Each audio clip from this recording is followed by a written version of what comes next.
Ladies and gentlemen, welcome to Missing the Point, Boston edition, right here on the Radcast Network. I am your host, Michael Marcangelo, joined alongside by my guy, Hollywood Rayshawn Buchanan.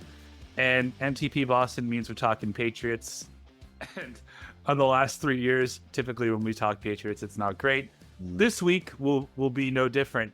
The Patriots lost a game that they absolutely fucking dominated against the Pittsburgh Steelers at home, 21-14. They fall to 0-2 at home. They've lost as many games since Brady left as they lost at home the 20 years that he was here. So there's that. But Ray, how are you, man? What do you want to talk about?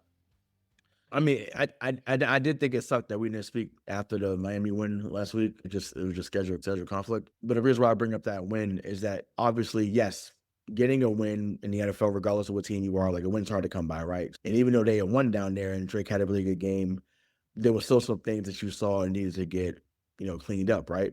And the reason why I used that game is because whatever didn't get corrected in that game absolutely reared its head. We had that in this Pittsburgh game. And obviously, for those that have listened to us, you guys know that I've gone on Pittsburgh Steelers fans.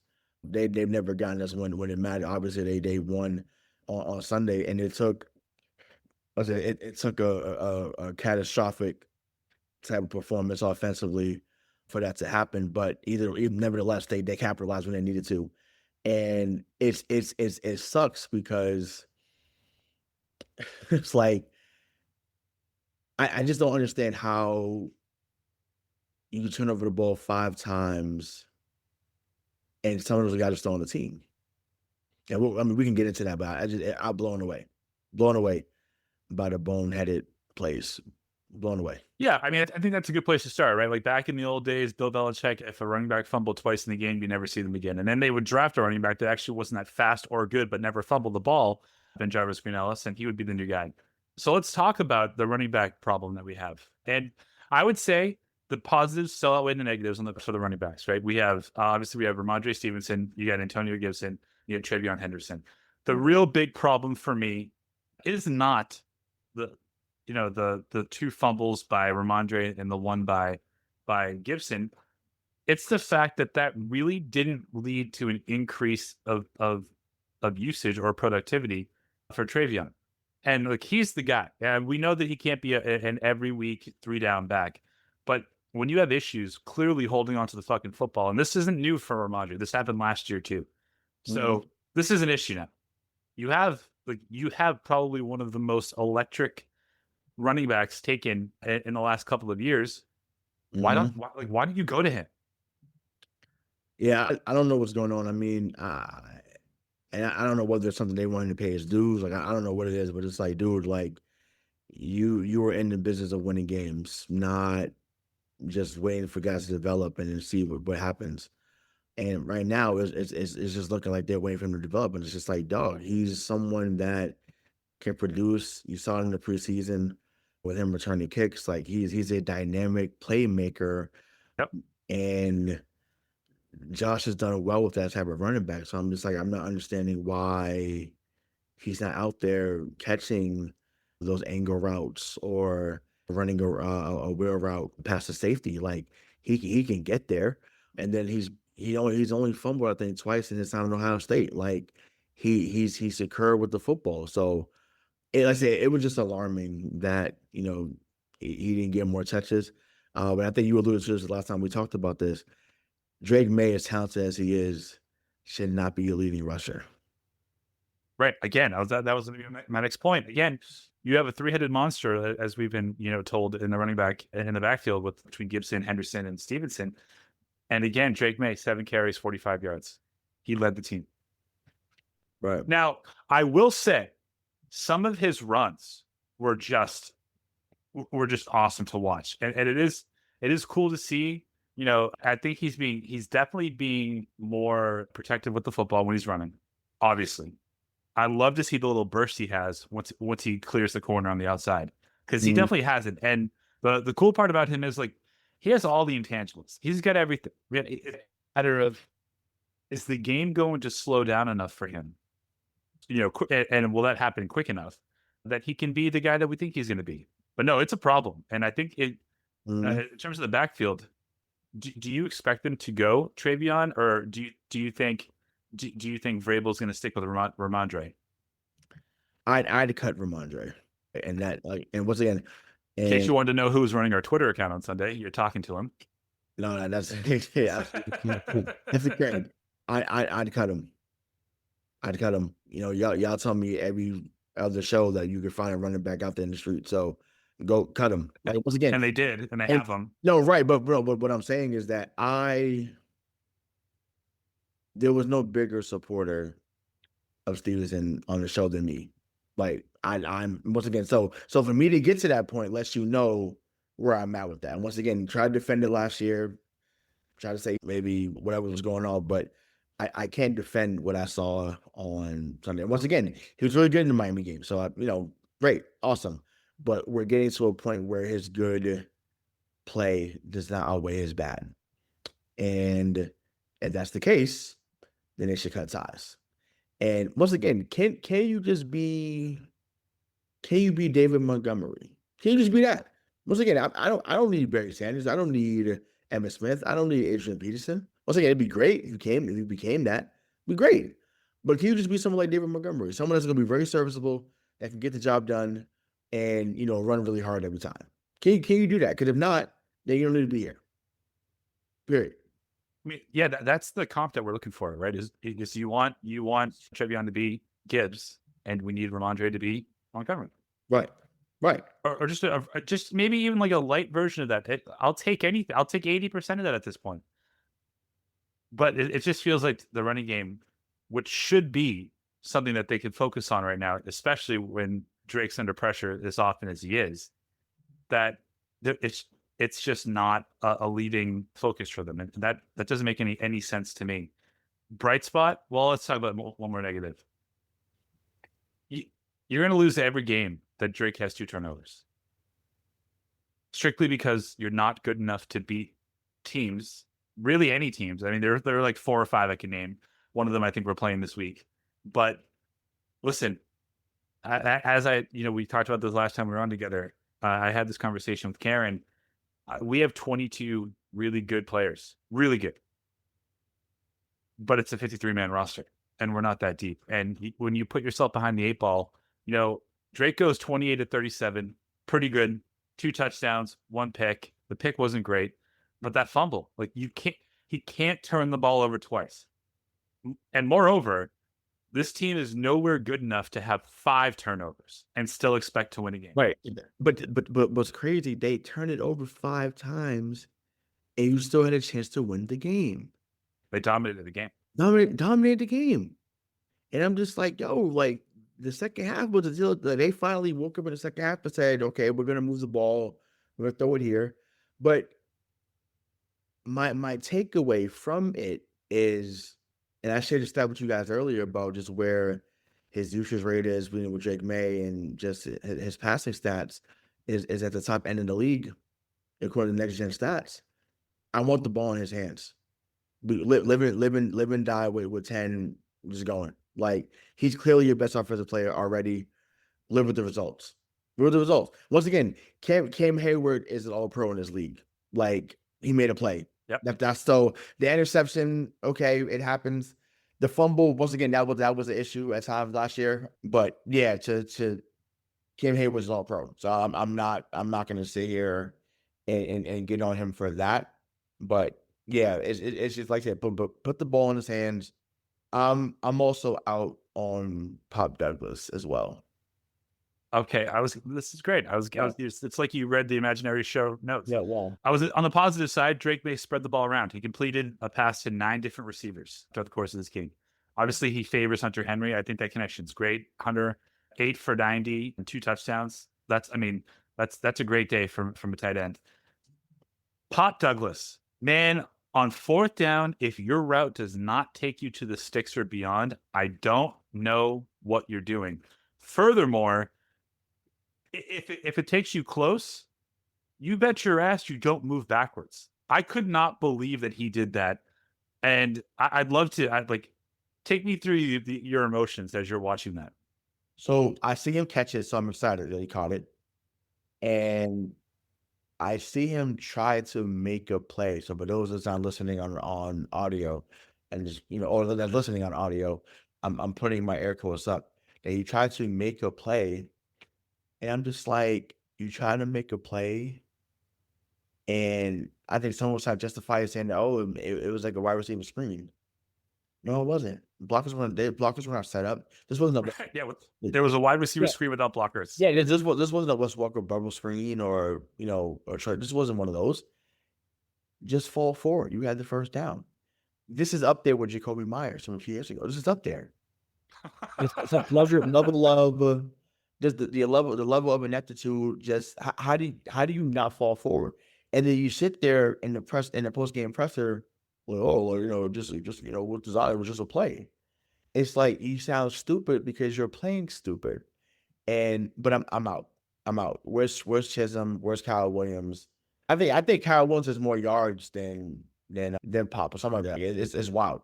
So they don't use Stefon Diggs. It's just so much going on. It's really a joke. Yeah, but yeah. But I do think Stefon Diggs is being used for one of the main purposes that he was brought here, and because last year you're not going to see a stat line where Drake Maye is spreading the ball around to 9 different receivers, right? And he can do that because now Kayshon Boutte's not going up against their number ones. Neither is Pop Douglas. So listen, Stefon Diggs 3 for 23. It's got to be better than that. And Kayshon Boutte 2 for 28. Like, why do those guys only have 3 targets? So Boutte had 3 targets, Diggs had 3 targets, 3 targets, 3 catches. Like, what are we doing? Like that. Well, Hunter Henry had 11 targets and had 8 catches. Right. So once again, we had different opinions on Hunter Henry when we got here, but he's been awesome since he's been here. So he's great. He's awesome. I'm not mad at it. It's typical. Was I excited and you were upset, or was it the other way around? No, I was more excited. You was calling him Mr. Glass. I was like, there's got to be a reason why he brings this up every time I talk about Hunter Henry. But well, no, but this is on both of us. We both thought Jonathan Swift was going to be a problem here, and he wasn't, unfortunately. So, but I just thought that in Josh's offense, I was like, tight ends do well. They just have, and Hunter Henry did well in 2021 with Josh here, and then obviously now he's doing well with him here again. So it's just a tight end friendly system. It just has been up here. So whether it was God from Fourier to whoever, right, Daniel Graham, whoever, they just had guys that can play in that position. So, but yeah, it's not enough. It's just not, and it's just like they're definitely, you could tell they're better. Like that's not debatable. They're definitely better, but to still have the same record as you had last year at this time is super infuriating.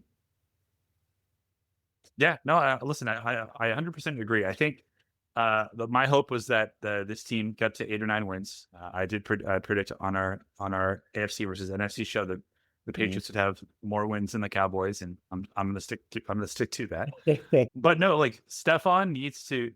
He can't have 3 targets. Like you got to target him at least 6 times because odds are he's going to catch the ball 5 of those times if it's catchable. Right, and that's what I'm saying. Whether you put him in the slot, whether you put him, because to me he's not a guy that's going to burn someone at this point in his career, right? Nope. Put him on the inside like Amon-Ra St. Brown, and let him do the Michael Thomas thing and just catch 5-yard slants and be a possession guy at this moment. He could easily get 70 catches off that easily. Yep. Like, let him do that. And once again, he's already at 100 yards, which I feel like, I'm like, I probably took 9 weeks for someone to get 100 yards last year. It's crazy, man. But I don't know. I just think to me that they're underutilizing some guys, and I know it's about scheme. I know that Pittsburgh probably had Diggs and Boutte on their game plan, so that they try to scheme away from those guys. But live and die with your best players. Period. Yeah, no, with you. But to your point, through 3 games, the Patriots have 4 100-yard receivers so far.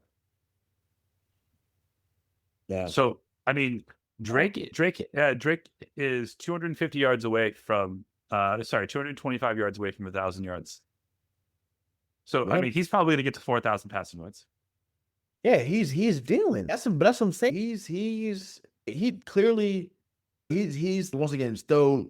I guess we're still waiting on a signature moment, like we talked about. That was our big thing with Mac Jones. We're still waiting on that per se. It would have been in Tennessee, but they tripped that game off. But it definitely would have been Tennessee. That would have been a that moment there. But yeah, I don't know. But I'm at a point now. Even I was like this last year. He was already their best player last year. Live and die with 10, and just go from there. The line is a little bit better. Your receiving core is better.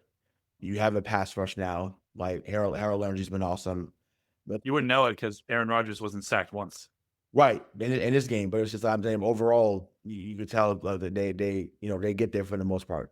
Now, once again, I don't know what happened on Sunday. Like I said, there were so many things that went left for them Sunday that like I said, it's a miracle that they even lost by 7.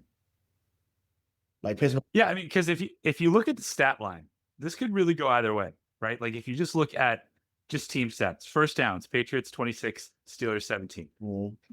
Third down efficiency, 6 of 13 versus 4 of 9. Total yards, 369 to 203.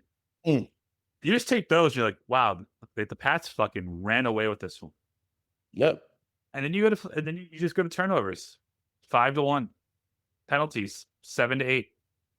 There it is. It's literally the turnover game. And by the way, like, Yeah. we have to talk about the penalties too, because that needs to be fixed. We're going through almost a quarter of the way through the season now, and they're averaging like 6 or 7 penalties per game.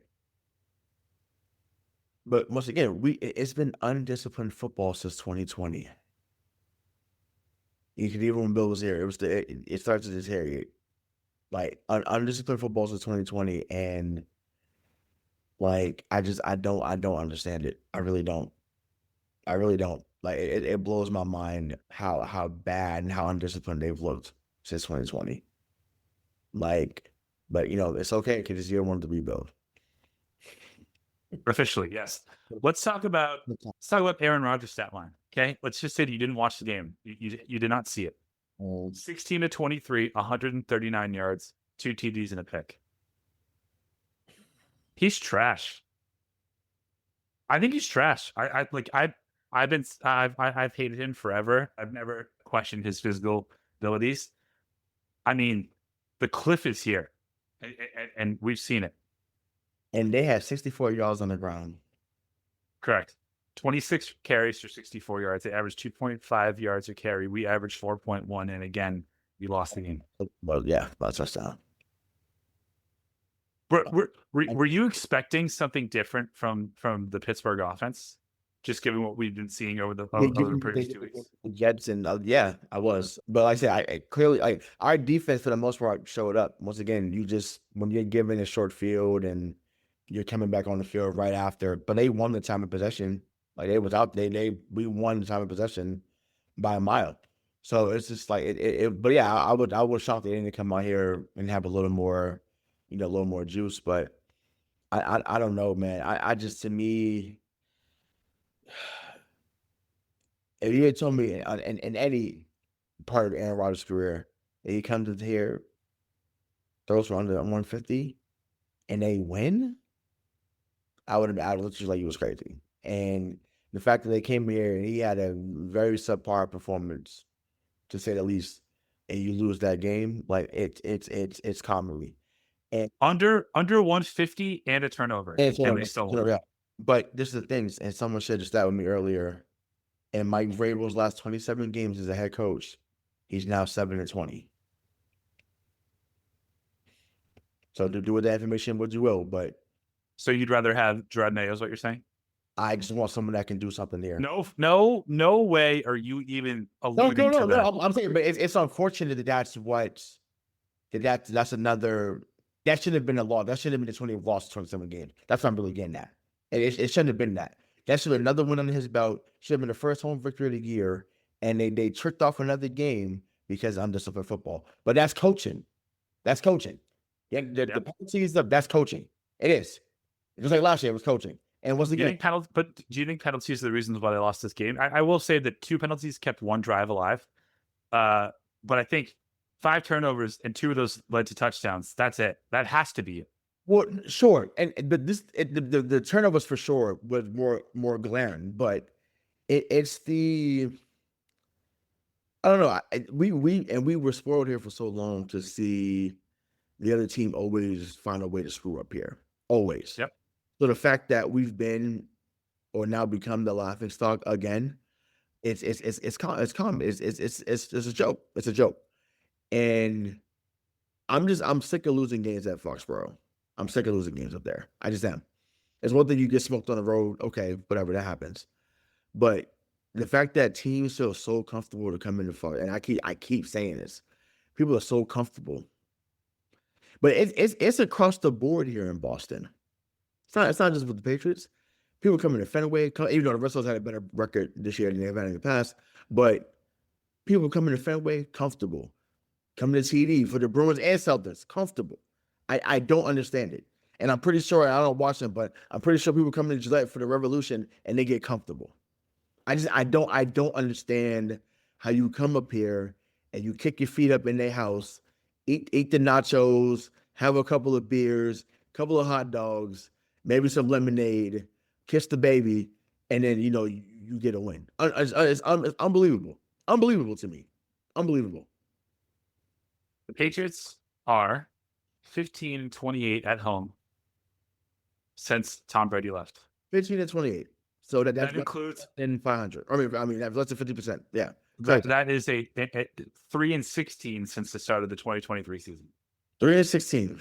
That's the only 3-16 I acknowledge is Stone Cold Steve Austin. Talk. Well, yeah, pretty much. But talk about your Psalms. Talk about your Johns 3:16. Well, Gillette 3:16 says you just came in there and got a victory. Yeah, you just kicked my ass. Yeah, you just kicked my ass. Right, crazy, unbelievable. It's listen, the Patriots defense is missing their star playmaker, obviously Christian Gonzalez. I don't know that him being there on Saturday or on Sunday would have helped, because if you just look at what we did to their receiving core, the leading receivers, Calvin Austin, 3 catches, 34 yards. Jalen Warren, 5 catches, 34 yards. DK Metcalf, 3 catches, 32 yards. I mean, the problem is that you invested so much in this offseason to get the pass rush back, specifically for a game like this. And because Rodgers can still get rid of the ball so quickly, I mean, it just wasn't there. I mean, again, he dropped back 23 times. And he had 0 sacks for 0 yards. That can't happen. Milton Williams, what are you doing? So especially at 55 years old, yeah, it's crazy. Oh. What's going on with that? What's going on with Christian Gonzalez? I think that they want to give him a full week. I don't agree with it, but I think they want to give him a full week to have practice and then come back against Carolina. I hope it's just that. I hope it's not more than that. I'm getting frustrated because I want to see him on the field. I don't want him lumped in with the guys that could have been great here, and we don't see it because of injury. So yeah, I hope that he's come back and he's ready to rock and roll. Once again, they got Ted McMillan. They have, they got Xavier Legette from South Carolina. I forget who the tight end is, but so they got some players there, but not to the point that they should come into here and win. So I don't know, but hopefully he comes back. Once again, even if it's packages, but hopefully he should be out there Sunday. He should be. Before we get into previewing the game and making our weekly picks, what was you can't say turnovers. So that cannot be it. What was the biggest issue you saw for the Patriots team against the Steelers? The lack of pass rush. Right? Lack of pass rush. Like I said, you have to get there. You have to get there. I know it's hard to hurry up someone as good as Aaron Rodgers because he doesn't get sped up, especially at this stage of his career. But you got to get there at least once. You got to get there. Because him having a clean pocket, that granted, he didn't pick you apart like he could, like he can at times. Like he could have. Yeah, you know what I'm saying? So that wasn't the case. But, or even if he just did what he did in week 1. Because that's what it felt like. You would have thought that, damn, he came in here and did what he did week 1 against us. And that was not the case. Yep. that he was just motivated to go. And hey, I'm happy that he came here and said, "Hey, I'm gonna give the Jets whatever I can give at this moment in my career," and he did. So cool. So it's good to know that he can still give us somewhat of a performance when he needs to. But It's just the frustrating part is like you saw what happened to him in Seattle when he was under duress. mhm, He can't break away anymore. mhm. He can't. I mean, he can still throw on the run better than I'd say a third of the NFL can, but he's lost that It's too. actually pretty ridiculous how he still can sling it from. It's wild. Yeah, Yeah, him on the run. Yeah, is still he's still very elite. Still very elite. but you didn't even put him in a position to have to do that. That's the aggravating part. You spent what was it, $100 million in the offseason on your pass rush, and you couldn't get a 41-year-old Aaron Rodgers out of as Phil Sims used to say every single fucking week off a spot. We seen Brady at 41 not get tackled at times either. So, I mean, Yeah, but you just can't. Brady was still stationary. You know what I'm saying? He wasn't running. So I refuse to compare the two. no, I'm talking about at the age. I'm saying he just wasn't mobile. That's not Sure. Yeah, that's all I'm saying. Of course. Once again, I've always thought that Brady was better than Rodgers. The only person to me that you can even put in the, I mean, people are gonna say Mahomes, but it's not to me. It's Peyton Manning. You put them, but other than that, I'm not here. If you ever argue for somebody else, I'm not listening. Yeah. No, we could go down too much of a rabbit hole, but just to quote DK, right. But I wanted to say this too, and I hope I didn't lose my point. But it was something with the offense. Oh, they're going on fourth downs. I love that. Loved it. Loved it. Loved it. Loved it. I need more of that. 4 or 5. 4 of 5. Yeah, I need more of that. So my favorite, get your play calls together, get the aggressiveness going, get that flowing. So once again, that shows in your team that you believe in them and that they can go get a first down. So I'm here for it. I'm here for it. And once again, you should have been 5 for 5, but you have. I just wish that, especially with Bill Parcells being there, I wish that Vrabel had went full Parcells and called Demario Douglas she like he did with Terry Glenn. Like that. You can't do that. In 2025, you get canceled too. Can't do that. Hey, he canceled his check before, so it's okay. It's all right. It's all right. Can't. All right. So the Carolina Panthers come into Gillette Stadium this week, and they're fresh off of a 30-0 win over the Atlanta Falcons. Yeah. Again, just think about this stat line. The Carolina Panthers beat the Atlanta Falcons 30-0. Rayshawn was 16-24 for 121 yards. No touchdowns, no picks. Their rushers ran 30 times for 110 yards. I mean, this offense is an offense that we should be able to shut down. But it's at home. So now I'm questioning things. If Bryce Young comes in, it's like Steve Berline or Jake Delhomme or even Cam Newton's prime. Benny Testaverde. Yeah, I forgot he played. Wow. If their running backs come in like Deshaun Foster, Stephen Davis, Mike Tolbert, like, and Christian McCaffrey, like they come in all day. I'm going to lose, like flip my way. I'm going to. It's like it's unbelievable. I'm telling you, teams in general come up here real comfortable. It's unbelievable how comfortable teams are in this building. It's wild to me. It's wild. Like if the Carolina Panthers come in here and they get a win, Rayshawn Buchanan is going to set up the TV stand that he has for his TVs that he's had for a couple of years so far, just to fucking smash it. just to smash it. You can't lose to Bryce. You can't lose to fucking Chubba. Just reject Chubba Hubbard. I like Chubba. I think what do you like about him? But I don't care about his name. I think he's a decent running back. But like I say, he's not someone that should come in here and get 150. I know that shouldn't happen. So they better figure it out come Sunday. Let me ask you a question. What if Bryce Young has a similar stat line? Let's just amp it up a little bit. Let's say he goes 21 of 29 for 225 yards, 1 touchdown, no picks. Chubba Hubbard goes 19 carries for 110 yards of a touchdown. They either either it goes down to the wire or Carolina probably wins that game, which is insane to me. But that's, once again, they just won 30-0. Yeah. Like, Atlanta's not very good, but it's just, I would like to think they were better than Atlanta. I would like to think that. I mean, are we? Offensively, we are. We should be. We are. We're better offensively. We don't have as many weapons, but somehow we are better offensively than they are. Yeah. I mean, I would take Drake over Penix Right. every single day of the week. Penix is 71 years old, so yeah.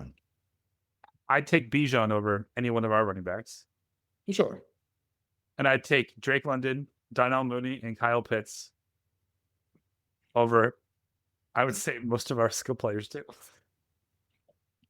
Listen, if it doesn't work for Kyle Pitts this year, I said this in our Bring him up here. Listen, go get him. Elliot, Right. go get him a 5th rounder for him and call it a day. 5th rounder, even take off the Hooper too. Take him and bring him back home to Atlanta. Bring him back home. Then you get Hunter Henry and Kyle Pitts in Josh's system. Sign me up. I'm here for it. Yeah. Is there a chance that Kyle Pitts turns into Jonnu Smith? Here, you mean if he was here? No, I mean just in general. I mean, Jonnu had one big year. Kyle Pitts hasn't had that. He's in that mold. I think he's better than Jonnu Smith. Well, he should be better. Yeah, you know what I'm saying? I think I mean, but he's also still young enough where he still can make that impact. You know what I'm saying? He's what, 25, I think. Yep. Yeah, I would absolutely look to go get him if I can. If they're out of it by week 8, which is very feasible, I would get Arthur Blank on the phone or whoever, Thomas Dimitri, whoever's down there. Hey, we'd like to give y'all a 5th in Austin Hooper for Kyle Pitts. Probably wouldn't give them Austin Hooper. That's what I'm saying. 5th, yeah. Okay. Yeah. Don't give him Austin Hooper. Just give him a 5th round. Oh, but I mean, yeah, I mean that may be cool too. I'm just saying, to me, if I'm them, I'm like, I want to play it back. I'm not just gonna play it back. You know what I'm saying? So like Hooper, I think Hooper has been somewhat productive here.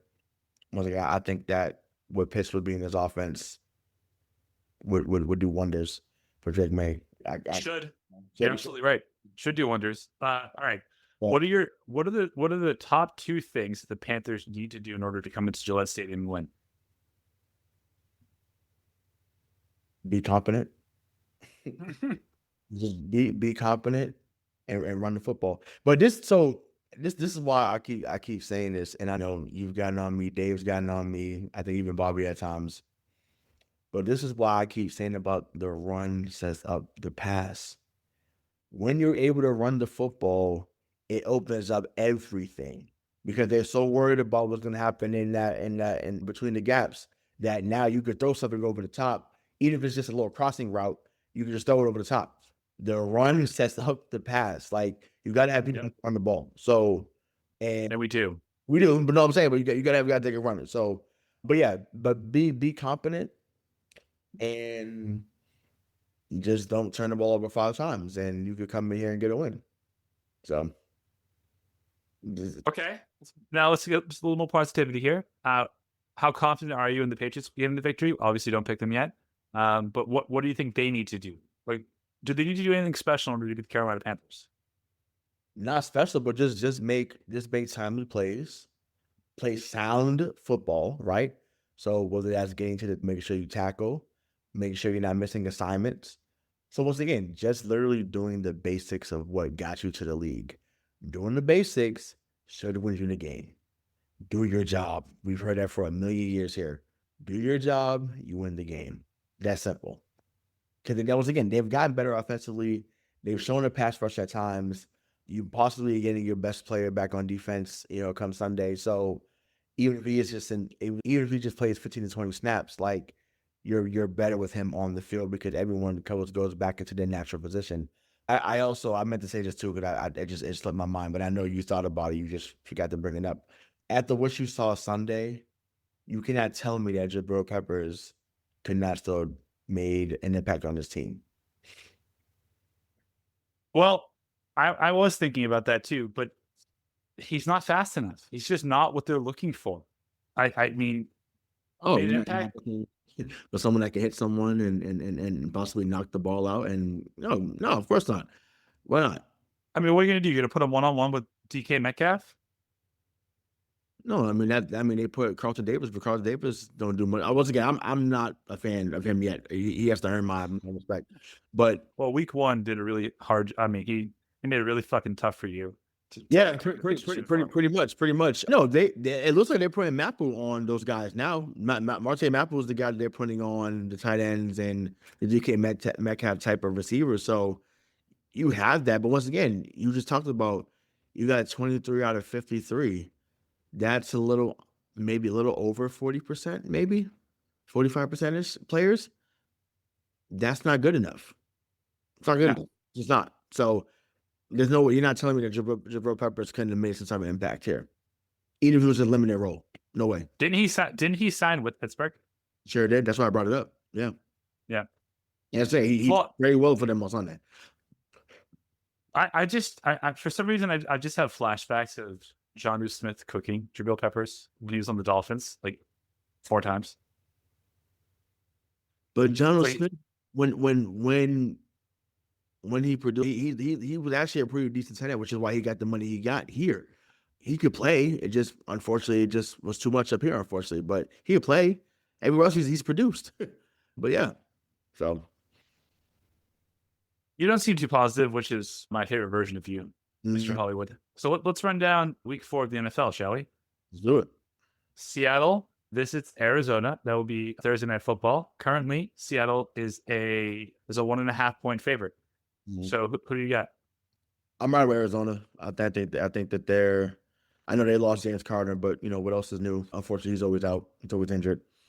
But I just think that they're a better team. I know that Seattle had a good win against New Orleans on Sunday. They smoked them, but Arizona ain't New Orleans. So I think that obviously that's sure. Pick them would be in 1.5, obviously. But I'm a ride with Arizona.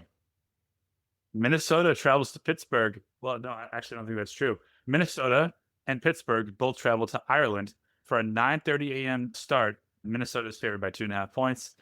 What do you got? I think Minnesota smokes them. I do. Aaron Rodgers is going to be pissed to be over there. You think Carson Wentz is just going to go off? I mean, we saw what happened Sunday. I mean, he didn't go off Sunday, but I'm saying, but we saw them put up 50 almost. Now, granted, it's a neutral field, so we'll see what happens. But Aaron Rodgers being 94 years old, going across the pond, I don't see good football being produced from him. So I'm gonna ride with Minnesota. Yeah, I'm taking Minnesota too. That's just mostly because I fucking hate Aaron Rodgers and I hope the Steelers lose every game. With Commanders at the Falcons, that's a 1:00 game.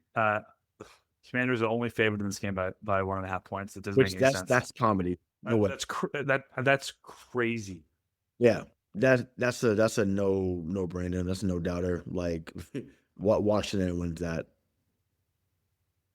The problem is though, Vegas usually knows something that we don't. They all like. There's a reason why this over. That the spread is this. I think that's really fucking laughable though. Yeah, 1.5 is crazy. It's crazy.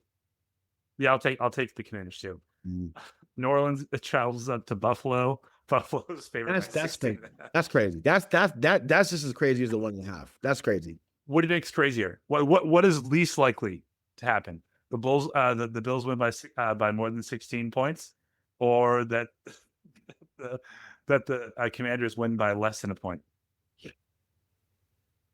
I still think it's the Bills. This is an NFL team, bro. 17 is crazy. That's wild. 17 points, bro. That's a lot. You probably gotta be on the line. Like, granted, New Orleans is not a good team. We talked about this. We were spot on about New Orleans not being good.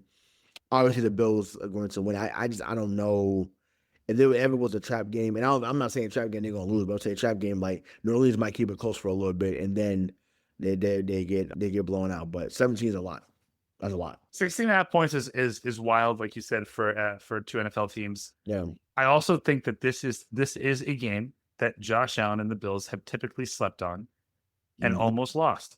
So if I were you, I would take New Orleans for the spread, but I would take, I would obviously pick Buffalo to win this game. Right. Cleveland at Detroit. Looks like it looks like the Lions are back. Cleveland I mean, their offense is fucking anemic. How about that though? And them coming back and winning against Green Bay. I said, wow. Doesn't help my Jordan Love narrative, I can tell you that. No, I mean same here, but that's another quick aside too, right? We're seeing a lot of mediocre quarterback play across the league. Like you're throwing for under 200. I want you to know, ladies and gentlemen, that's mediocre. There's nothing cool about even 225, anything 250 and above. I'm all right, but you're throwing barely 200 yards. You're not that good. It's not that good. Yeah, well, I think that the difference would be if you're like 11, if you're like 14 of 18 for 220 yards, that means that your team probably won that game handily, like, and you ran the ball. But if you're dropping back 27 times, right, and 11 to 27 for 202, that's or like Aaron Rodgers 18 of 24 or 16 of 24 for a $137, like you're out of your fucking mind. Are you out of your mind? Right. And I'm just like, mind you, and Drake was 20 to 37. I'm like, dude, throw it 50 times. We doing this. I assume that you taking Detroit. Yes, I mean they're back, baby. They're back. Any chance we have a Dylan Gabriel or a Shedeur Sanders sighting in this game? Might be Dylan Gabriel, but I think they're hell bent on not letting Shedeur play this year. I think they're so stupid. It is stupid, but I think they're trying to stick it to him, which is unfortunate, but it is what it is. So like, why draft him? Who knows? I don't know. And they can't say because they felt the pressure because it was in the 5th round, so it wasn't like he would. I'm just going to double down on the take that I made in the offseason, like before the draft. The perfect place for Shedeur would have been New Orleans. Yeah. Especially with what they got going on right now. Like, you're telling me that Tyler Shaw and Spencer Rattler are the answers? No. You get Kamara, Olave. Yeah. I mean, Shedeur could have done something there. Carolina comes up to New England. This used to be such a win. New England's favored by 5.5 points. That's laughable to me. That's laughable. Like 2.5 would have been, I'd have been okay, but 5, you think the Joe was winning by a touchdown? No way. So you're picking Carolina in the spread, but who do you think is going to win the game? No, I think New England wins, but I'm saying, but that's no way. Not winning by a touchdown. Typically, home team gets 2 points. So really, look, I don't know what's more offensive: the fact that they think they're only a field goal better than Carolina. Yeah, I think it's going to be 23-20. I really do. I think the K gets his first game winning field goal. So we'll see. Okay, Chargers at the Giants. So this is the Giants are going with their rookie quarterback. They are benching Russell Wilson. That took long. I think that's crazy. He has not been a problem. But he has been the solution item. That team sucks. The team sucks overall. Like it's one thing. It's one thing they were coming in and them thinking that he was going to be the missing piece, like how Pittsburgh felt about Aaron Rodgers, right? Or even how Pittsburgh felt about him last year, right? That's different. Yeah, but he wasn't coming in to be the missing piece. He was going to be add-on to what they had. And once again, he's put up some decent numbers in the last few weeks. So we'll see though. We'll see if he's Kurt Warner and Justin Dar is Eli. We're gonna see. We're gonna find out. I think the Giants will be charged up for this game, pun intended, but they still lose. Like Herbert's on fire. That he's different. He's different right now. That team was different. And once again, it's early in the year. They're healthy. When Chargers teams historically, when they're healthy, they're really good. Minus Najee Harris. You said it again? Minus Najee Harris. He's out for the rest of the season. Oh, what happened to him? Well, he got injured. Oh, he got injured. Okay. Yeah, I feel like that's been I'm saying I know it was something he got suspended or because I might feel like things just be happening. But yeah, I'm pretty sure he tore his Achilles. That's what they're saying. Yeah, that seems to be a more apparent injury in sports. So it's like a phenomenon as well. But Marion Hampton, I'm a fan of him. Like I wanted him here because I thought that he played with Drake, and I was just like, why not get him? But yeah, Chargers should still win that game though. They should still win that. So now we have the Philadelphia Eagles traveling down to Tampa Bay to take on the Buccaneers. The Buccaneers have been, listen, say what you want. That quarterback is so much fun to watch. Now, it's because he's razor. He walks that really thin line. You just don't know what the fuck he's going to do. Right. Baker could throw for 500 yards and 5 touchdowns. He could throw for 500 yards and 5 interceptions. Yeah, he's a smaller Jameis. But Philly's a wagon.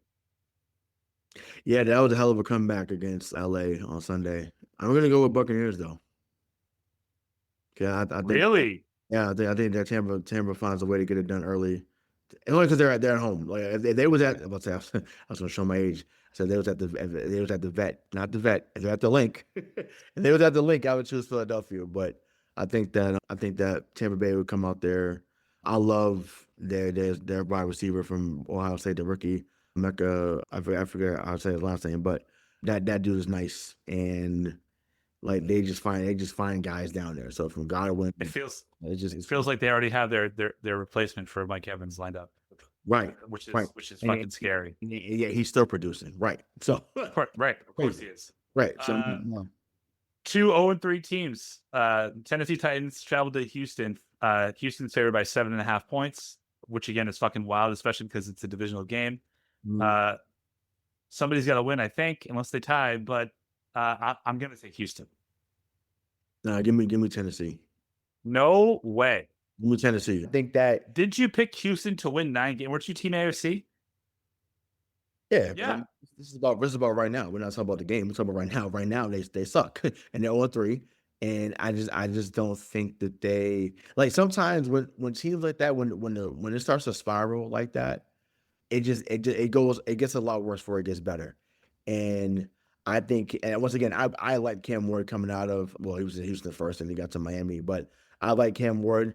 I think they've had some decent moments. They just haven't put it together.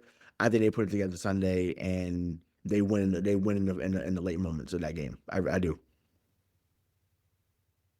0-4. Can you imagine if Houston's 0-4? Yeah, listen, I'm here for the drama, so I hope it happens. The undefeated Colts travel to the Rams. The Rams are favored by 3.5 points. Devontae Adams is having a renaissance. Matthew Stafford still looks good. Puka Nacua is who everyone thinks he is. I love everything that's happening with Indy. I don't know why I like Daniel Jones, but I do. I think it took balls to bench Anthony Richardson. And for it to be paying off right now, I'm really happy, but that still give me the Rams. But he meaning Anthony Richardson lost a job when he subbed out of that game last year. He lost a job. Lost a team, probably lost a city, right? That can't happen. It just can't happen. Once again, I'm a Gator fan. You know, I thought that he was a good talent while he was there. So it's so fortunate to see his career take this type of path, even though it's self-imposed. Yeah, it's a cute story. What's happened there in Indianapolis, real cute, real cute. It comes to a stop on Sunday. Once again, there's no bigger Matthew Stafford supporter than many years talking on the airways right now. That dude is special, and he's been special his whole career. It just took for y'all to see it on a national stage. He's in a bigger market now. But LA wins, not going away, but they're winning by a touchdown, I think. All right, so you're picking them outright and the spread. Yeah. The 2-1 Jaguars travel to the 3-0 San Francisco. Travel to the 3-0 San Francisco 49ers. San Francisco is only favored by 2.5 points, which is fucking wild. Listen, man, I fucking hate the Jaguars. I hate Trevor Lawrence. I'd love Travis Hunter. I want him to be good, great on both sides of the ball. I don't see how the Jaguars win this game unless Mac Jones does what Mac Jones did here, but he hasn't yet. It pisses me off that he's looked that good over there. I know. It makes you think that Kyle Shanahan, you should have drafted his ass in 2021, and we didn't have to worry about it. We just got somebody else. You know, yeah, we were taking Trey Lance. That would have been great. But we said that because of what he did. But it might have been different here. You know what I'm saying? You don't know. We don't know. With Bill and Matt Patricia, it would have been different. You think? Oh, 2021. I'm saying you saying 2021. You were never jobs. Yeah. Okay. But obviously, that moved on because he left to go to Oakland, Vegas, or whatever. But yeah, I'm still going with San Francisco team. Yeah, 100%. Doesn't matter who's the quarterback. I just can't believe that Mac Jones has looked that good. And back without a full complement, like it's not like it's Ayuk, it's Debo, it's Kittle. It's literally none of those guys, and he still looks just as good.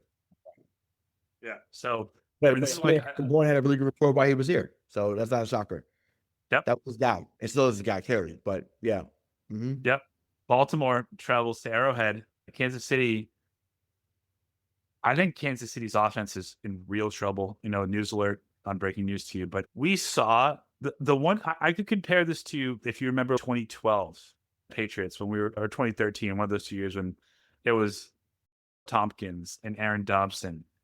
But I mean, Brady still had, I would say Edelman. Yeah, round two. Yeah, but he was hurt. He was really hurt in 2012. Travis Kelce, I would argue, has cost the Chiefs 2 games so far this year. I'm so broken up. Bad. Listen, this could be a fall like you've never seen before. The difference between Patrick Mahomes and Tom Brady, or if you just want to compare the New England Patriots and the Kansas City Chiefs. Yes, there was 10 years between Super Bowl victories, between his third and his fourth. However, we were in the playoffs literally all but 1 year, and that's because Brady wasn't there. He got hurt. And we were in the AFC title game like 7 times out of those 10 years. So let's see if they're a dynasty. He has every year in his career. It's wild. Give me the Ravens. Lamar will do what Lamar does in the regular season. Let's show up. Show up. I want you to be right, because like I said, they just had another, they folded again on Monday Night Football, but I feel like Detroit's had that number recently. But that's turning into like a little mini rivalry there as well. Yeah, but yeah, give me Baltimore as well. I couldn't believe that Tyquan Thornton actually looked decent there. They get like, well, took him 4 chances. Sure, but I mean, what he had 5 catches, 70 yards. Which again, we would have loved that here. Actually, that's a good week for any receiver. Yeah, that's 90 catches if you have 5 catches a game. So yeah. You know what I'm saying? I'm just really happy to see that Juju looks like Juju did with us so far. There's gonna be he's gonna have 3 games this season that are gonna piss me off completely, because he's gonna catch 7 balls for 80 yards and 2 touchdowns, and I want to bash my head through a wall. But he even did that here when he didn't need to. Right. Yeah, 100%. Pittsburgh came in there, and I'm just like, I said, where has this guy been? Yep. I was like, oh, okay, great. Not great, but I'm like, okay. Also, the fact that the Ravens are favored going into Arrowhead, that's fucking wild. Wild. That just shows you how down Vegas is on the Chiefs. In the regular season, though? Mm-hmm. You just talked about Lamar, being Lamar, like, in the regular season, that's not. Has he beat Mahomes in the regular season? I feel like he has. Yeah, but it was early on, I think. It was early on. Okay. Once Mahomes got his superpowers, like, it was a wrap for a little while. Like, Allen ain't done nothing. Lamar hasn't done anything. Like I said, Burrow's the only one that's come in the house and kicked his feet up and said multiple times. So it was like, all right, I'm the guy. So Chicago, after a fucking, just an ass whooping that they dealt Dallas, goes to Vegas. I think this should be a continuation of what we saw on last week. I think Caleb looked really good. I understand that Dallas' defense is probably one of the worst in league history. Dallas is the only team. Well, actually, no, sorry. Dallas and the Ravens are the only 2 teams to score 30 points in 3 straight games and have a losing record. Right. That being said, I love what I saw from Caleb. I thought he was decisive. I thought he was quick. I love the fact that it looks like Rhamondre is emerging as the number 1 wide receiver. I told you all to watch out for Luther. I just need Ashton Genty and Brock Bowers to have a hell of a game. But I'm picking Chicago. Yeah, I'm rolling with the Bears too. Caleb finally looked like an NFL quarterback on Sunday. Yep. So if they get more of that, then they'll be in business. So yeah, Chicago wins that one on Sunday.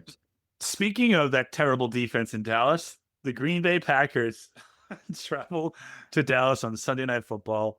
I think Jordan Love is going to. I think he's going to dog walk the Dallas defense this entire. I think it's going to be. There's going to be the overinflated take after about like how elite he is. But remember, it's the Dallas defense. I could envision a stat line of something along the lines of 25 of 32, 320 yards, 4 touchdowns, no picks from Jordan Love. Yeah, I would love that, and I hope that Marquee gets 3 sacks. Oh, my gets 5 sacks. Yeah, You know, maybe even And better. salutes Jerry every single time. Right. Correct. Yep. I'm here for that. Almost like a podcast having celebration. Oh, here for that. Doubleheader on Monday. So the Jets go to the Dolphins at 7:15. That'll be, I mean, I'm sure people will really tune in for that. I mean, everyone watched the NFL, so it doesn't matter. God, Justin Fields, if he plays, give me the Jets. If he doesn't, give me the Dolphins.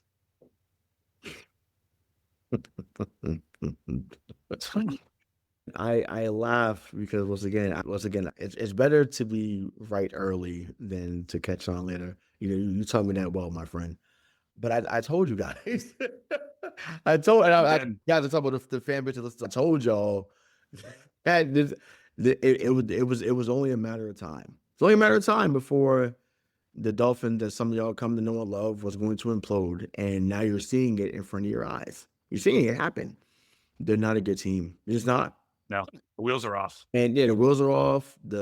Once again, more people are probably interested in going to Sonic across the street from the stadium, or going to the cigar lounge, or going to have Strip club. You name it, strip club, right? You name it, right? Shout out to G5. But it's wild. But needless to say, listen, the Jets are going to come in there and win on Monday night. It's funny because these two teams had one of the best Monday night games of all time many years ago. Yep. Well, with Linda Mari, I think, hit the game winner many years ago. Shout out to Jumbo Elliott, too. That's a name drop there. But yeah, I mean, it won't be that. It won't be 40-37 like that game was. But I got the Jets winning that one. 2-0-3 teams again. God. And then let's close out week 4. We have the Cincinnati Bengals traveling to Denver. That's on ABC, 8:15. Denver is favored by 7.5 points. Feels like they're not giving Brownie much credit. Give me the Sunday. Was a good Sunday. I mean, I believe it. He was a good Sunday. So he's had some good moments, but he give was me the Bengals. out there in Denver. I don't know. I think 7.5 feels like a lot because Denver's not. They're not a powerhouse team, but at Mile High or whatever it's called now, but it's always going to be Mile High. Excuse me. They probably win by 3 or 4. They win by 3 or 4. But 7 is a lot. Touchdowns a lot, but they 7.5. So more than a touchdown is what they're saying. Mm-hmm. It's wild because the Bengals are 2-1, the Broncos are 1-2, and they're getting absolutely no respect, which is why I'm going to pick the Bengals. But I think it should be it should be a very entertaining week for the NFL. Hopefully, we come back to talk about the Patriots beating the shit out of the Carolina Panthers and having a great first home win of the season. I don't think that's going to happen, but obviously, stay tuned to the Power Rankings show later this week. The Real BK is going to release his Power Rankings, and I just can't wait to see how DK tries to get the Bears in the top 10. But until then, for Rayshawn Buchanan, this is Michael Marcangelo saying thank you so much for listening to MTP Boston on the Radcast Network. We'll talk to you later.